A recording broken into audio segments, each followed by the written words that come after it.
Oui, alors, vous nous retrouvez encore dans votre émission Baifal Philosophe. Et je commence par vous souhaiter toujours un excellent Ramadan. On est toujours dans le mois de Ramadan. Et aujourd'hui, je vous propose tout simplement de parler des rapports entre la philosophie et la religion.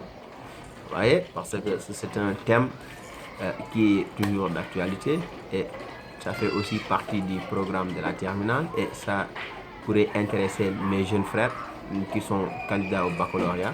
Vous voyez. Donc, pour commencer, je vais tout simplement faire remarquer que les rapports entre la philosophie et la religion semblent s'exprimer de prime abord en termes de conflit. Mais il conviendrait quand même mieux de commencer d'abord par étudier le fait religieux. Alors, nous voyons que l'homme est un animal religieux et à travers des faits et des cultes, l'homme a toujours exprimé cette religiosité en vouant une adoration à quelques êtres naturels ou bien à quelques divinités. Vous voyez, mais aussi ce qu'il y a à remarquer est que l'individu, l'esprit de l'être humain est secoué par ce qu'on appelle une angoisse existentielle. L'homme a tendance à se poser un certain nombre de questions liées à sa propre existence. C'est-à-dire, comme Leibniz l'a énuméré, nous avons tendance à nous poser ce genre de questions-ci. Qui sommes-nous? Où allons-nous? Qui sommes-nous? Pourquoi ici plutôt qu'ailleurs? Vous voyez, pourquoi y aurait-il pas le vide plutôt que quelque chose? Vous voyez, donc ces genres de questions-là manifestent tout simplement la pensée de l'être humain inquiète et désireuse de comprendre le monde, désireuse de comprendre sa propre nature, mais aussi désireuse de comprendre le monde qui l'entoure. Vous voyez, ainsi, l'être humain, face à cette finitude, face à son impuissance à décortiquer le mystère de ce qui l'entoure et le mystère de sa propre personne, a tendance à faire recours à certaines approches pour tout simplement apporter satisfaction à ses inquiétudes. Et ainsi, pour examiner le mot religion, nous allons tout simplement essayer de le définir à partir de son étymologie latine, qui veut dire tout simplement religare. Et le mot religare signifie relier ou rattacher à. Ainsi, nous pouvons définir la religion de son étymologie comme un lien de dépendance établi entre une communauté humaine et un être transcendant Dieu à travers un ensemble de rites, à travers un ensemble de pratiques, mais aussi à travers un ensemble de cultes. Vous voyez? Donc ainsi, nous voyons que la religion, c'est comme si elle satisfait une commande sociale. Vous voyez? Et elle unit aussi, comme l'a remarqué Durkheim, au sein d'une communauté humaine, un ensemble de personnes qui adhèrent par des rapports mutuels de solidarité. Vous voyez, par le mot religion. Ouais, donc, si nous prenons l'exemple de la religion monothéiste, nous allons voir que la religion, elle est dogmatique. La religion, elle est dogmatique, même si les religions polythéistes. Mais là où je veux en venir, c'est du point de vue principiel. Selon les principes de la religion, et particulièrement la religion monothéiste, l'homme n'a pas droit à remettre en question certaines réalités. C'est-à-dire, on doit croire en Dieu, croire au jugement dernier, croire aux livres qui ont été révélés en son temps ou bien au temps qui lui soit antérieur, vous voyez, et croire aussi à des anges, à des êtres surnaturels. Et tout ceci, l'homme est contraint d'y croire, même à l'absence de preuves, parce que tout simplement la religion, elle est dogmatique. Le dogme, c'est quelque chose qui ne permet pas la discussion. Le dogme ne peut pas être remis en question. Donc ainsi, nous voyons que le principe religieux a tendance à s'opposer au principe philosophique. Parce que dans la philosophie, on a la raison, on a la rationalité, la raison humaine qui est au centre même de l'activité philosophique. La philosophie repose sur une croyance absolue au pouvoir de la raison à décortiquer les mystères, au pouvoir de la raison à tout connaître. C'est comme qui dirait qu'en philosophie, n'est valable que ce qui nous a été révélé comme tel par la raison. Comme le dirait un certain René Descartes, qu'il faut tout convoquer au tribunal de la raison et faire subir à cette chose un examen critique et rationnel. Ainsi, dans la religion, on n'a pas le droit, par exemple, de se poser des questions sur Dieu directement. Cela nous est interdit dans la religion, par exemple, la religion musulmane. Et pour aussi mieux comprendre le principe de la religion monothéiste, j'ai pris l'exemple de la religion monothéiste, nous allons tout simplement faire recours au Coran. Par exemple, dans la sourate La Vache, où on nous dit Allazina yu'minuna bil ghaibi. Dans la sourate La Vache, au deuxième verset, vous allez voir là-bas Allazina yu'minuna bil ghaibi wa yuqimuna as-salata wa mimma razaqnahum yunfiquna. Ceux qui croient à l'invisible, Allazina yu'minuna bil ghaibi, ceux qui croient à l'invisible.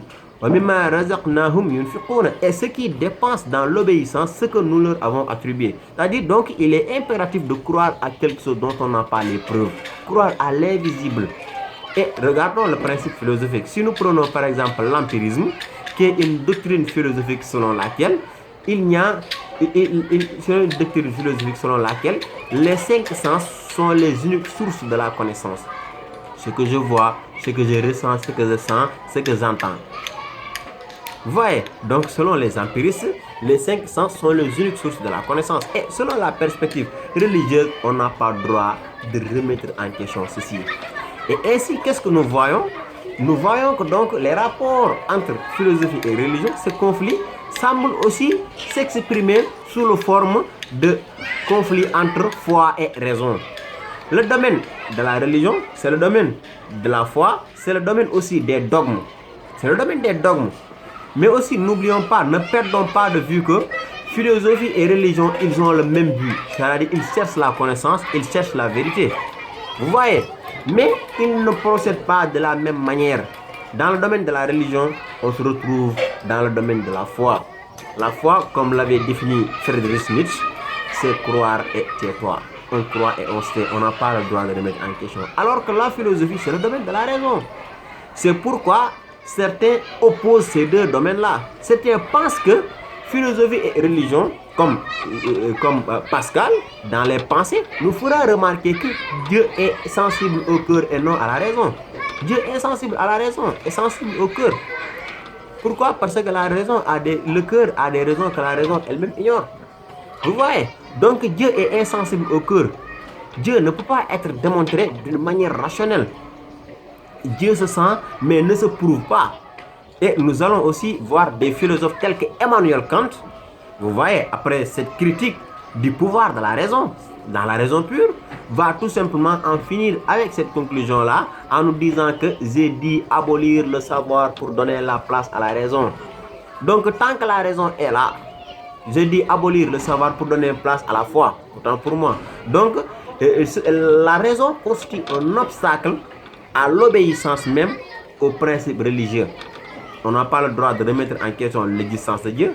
On n'a pas le droit de remettre en question l'existence même des anges. On est aussi contraint de croire au jugement dernier. Tout ceci, dans la religion monothéiste, constitue des dogmes que personne n'a le pouvoir de remettre en question. Alors que dans la religion, si une connaissance doit parvenir à l'homme, elle doit être dans la philosophie, autant pour moi, cette connaissance-là doit être une connaissance prouvée par des démarches rationnelles. Vous voyez, cette connaissance doit être prouvée. C'est pourquoi philosophie et religion ont tendance à s'opposer. On l'a vu avec Pascal, on l'a vu aussi avec Emmanuel Kant. Mais cependant, certains pensent aussi qu'il y a lieu d'essayer de les réconcilier. Réconcilier foi et raison. Nous allons prendre l'exemple de Saint Thomas d'Aquin. Selon Saint Thomas d'Aquin, foi et raison sont deux foyers lumineux à la fois utiles à l'être humain. Ce sont deux foyers lumineux à la fois utiles à l'être humain. Il dit que devoir choisir impérativement entre foi et raison serait égal à se priver d'un œil pour prétendre mieux voir. On se crève un œil pour prétendre mieux voir. Il dit que foi et raison sont deux foyers à la fois lumineux, à la fois utiles à l'être humain. Il dit que la foi a besoin des lumières de la raison pour être éclairée. Parce qu'il a raison. Croire sans tout simplement un tout petit peu, un degré de rationalité peut mener l'individu au dogmatisme. On croit sans rationalité. Un minimum de rationalité, je dis, peut nous mener automatiquement au dogmatisme, au fanatisme, autant pour moi. Ça nous mène au fanatisme, ça nous mène à l'intolérance. Vous voyez, ça nous mène aussi au rejet de l'autre. Mais aussi, croire fondamentalement et croire d'une manière absolue au pouvoir de la raison et rejeter catégoriquement la foi, c'est dangereux parce que ça mène automatiquement à l'athéisme. Donc, on a besoin d'être au juste milieu. On a besoin d'être au juste milieu. Un jour, je me rappelle, lorsque j'étais parti à Rebus, il y a une poste de police là-bas. Un ancien professeur de philosophie m'avait posé cette question-là. Il m'avait dit, jeune homme, tu es musulman ou bien tu es islamisé? Et je lui demande la question, mais quelle est la différence entre être musulman et être islamisé? Le vieux me répond qu'il y a des gens qui ont reçu la religion musulmane par tout simplement contrainte. Ils sont nés, ils sont des musulmans culturels, ils sont musulmans culturellement. Je suis né dans une maison, je trouve ma mère musulmane, je trouve mon père musulman, je trouve tout le monde musulman. Et automatiquement, je dis que je suis musulman. Et être un musulman, c'est tout simplement reconnaître. Parce qu'il y a des voies par lesquelles passer pour être un croyant. Il faut d'abord faire la shahada. Oui, accomplir la salat et se conformer aux dogmes religieux. Et pour ceci, pour faire ceci d'une manière parfaite, il faut une conscience de tous ces dogmes-là. Et il y a des gens qui sont musulmans malheureusement d'une manière culturelle. Tout le monde est musulman, toute ma famille est musulmane, je suis musulman. Il dit que voici une personne islamisée. Cette personne-là, elle est islamisée. Et le musulman, c'est celui qui a accepté et a adhéré à la religion par consentement, par sa propre volonté. Il est musulman volontairement. Il dit voici le musulman, mais l'autre il est islamisé. Donc vous voyez la différence. Vous voyez en quelque sorte la différence. Donc opposition entre philosophie et religion a tendance souvent à s'exprimer sous forme d'une opposition entre foi et raison. Foi et raison. Même si nous avons vu avec Pascal que foi et raison ont tendance à s'opposer du point de vue principe parce que Dieu est sensible au cœur et non à la raison. Emmanuel Kant nous fait remarquer que j'ai dit abolir le savoir pour laisser la place à la foi. Vous voyez, donc pour dire que ces deux-là ne sont pas compatibles. Certains ont tenté de les réconcilier, comme Saint Thomas d'Aquin nous fait remarquer tout simplement que devoir choisir entre foi et raison, c'est se priver d'un œil pour prétendre mieux voir, juste pour dire que la raison a besoin des lumières, la foi a besoin des lumières de la raison pour être mieux éclairée. Vous voyez, donc, et en dépit de toutes ces différences-là et cette réconciliation, il y a aussi des critiques virulentes qui ont été formulées à l'endroit même de la religion. Nous allons boucler tout simplement avec ces critiques. Si nous prenons l'exemple de Karl Marx, qui pense que la religion est l'opium du peuple. Pourquoi la religion est l'opium du peuple? C'est une invention fantastique de l'être humain, nous dira Karl Marx. Justement, pour faire oublier à ces prolétaires qui sont exploités, dominés par les bourgeois, qui sont dans une situation misérable et qui doivent se révolter. Rappelons-nous de ces propos-là, prolétaires de tous les pays, unissez-vous. Et ces prolétaires, ils ont besoin d'une conscience massive, d'une conscience collective de leur situation et de se révolter pour changer eux-mêmes leur propre destin. Et on leur apporte la religion comme un luxe bourgeois. La religion est dénoncée, c'est Marx, comme un luxe bourgeois. Et pour Marx, on ne leur impose la religion que pour leur faire subir cette exploitation, en leur faisant croire que dans l'au-delà, ils seront payés de cette souffrance-là, ils seront payés de leur peine. Il leur dit que comprenez la religion tout simplement comme un luxe bourgeois. La religion est l'opium du peuple. L'opium, c'est une drogue utilisée pour oublier la douleur, pour oublier la souffrance.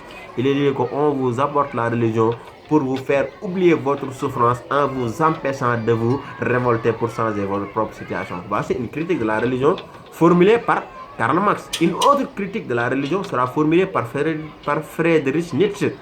Pour le penseur à coups de marteau, pour l'auteur du crépuscule des idoles, je veux nommer Nietzsche bien sûr, pour lui, la religion c'est un nihilisme, une négation de la vie. Il dit ne croyez pas à ceux qui vous parlent d'un espoir supraterrestre et le sens de la terre. C'est-à-dire, il faut vivre sa vie, ne pas croire à ceux qui nous parlent d'un espoir supraterrestre. Selon Nietzsche, la religion aussi doit être dénoncée comme une illusion. C'est Nietzsche. Chez Nietzsche, la religion est une illusion. C'est une illusion. On nous fait croire à un espoir supraterrestre.